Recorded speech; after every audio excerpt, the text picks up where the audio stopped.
ठीक है दोस्तों, पास आ जाओ, क्योंकि आज मेरे पास एकदम खौफनाक कहानी है। यह कहानी कोई मनगढ़ंत बात नहीं है। यह अमेरिकन भूतों की एक लोअर है जिसे बेल विच हॉन्टिंग कहते हैं। हमारी कहानी शुरू होती है 1800 के दशक में एडम्स, टेनेसी नाम के एक शांत शहर में। जॉन बेल के नेतृत्व में बेल परिवार एक शांत फार्म पर रहता था, लेकिन यह शांति ज्यादा दिन तक नहीं रही। सब कुछ अजीब आवाजों से शुरू हुआ। खटखटाना, टैप करना और फर्नीचर पर किसी चीज के कुतरने की भयानक आवाज। डरावना है ना? लेकिन रुको, यह और भी खराब होता है, बहुत ज्यादा खराब।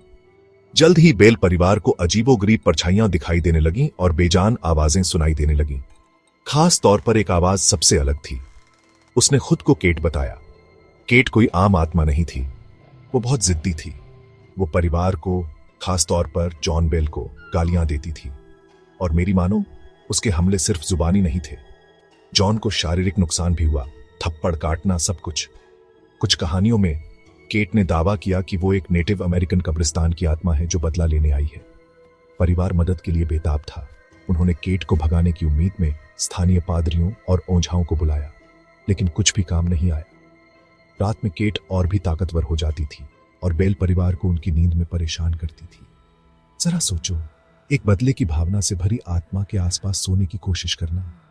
यह भूतिया घटना तब अपने चरम पर पहुंच गई जब जॉन बेल की रहस्यमय तरीके से मौत हो गई। कई लोगों का मानना था कि जॉन की मौत की वजह केट का श्राप था। जॉन के गुजर जाने के बाद केट गायब हो गई, लेकिन उसकी डरावनी कहानी नहीं। बेल विच हॉन्टिंग अमेरिकन भूतों की लोअर का एक अहम हिस्सा बन गई। आज भी बेल विच केव और पुराने बेल परिवार के फार्म को भूतिया माना जाता है। कई जांच, किताबें और फिल्में इस कहानी को जिंदा रखे हुए हैं। तो अगली बार जब आप एडम्स, टेनेसी में हो और आपको कोई अजीब खटखटाहट या बेजान आवाज सुनाई दे, तो बेल विच की कहानी याद रखना, क्योंकि कुछ आत्माएं कभी नहीं जाती। देखने के लिए धन्यवाद।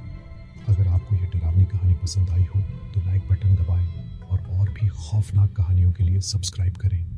अगली बार तक डरे रहो।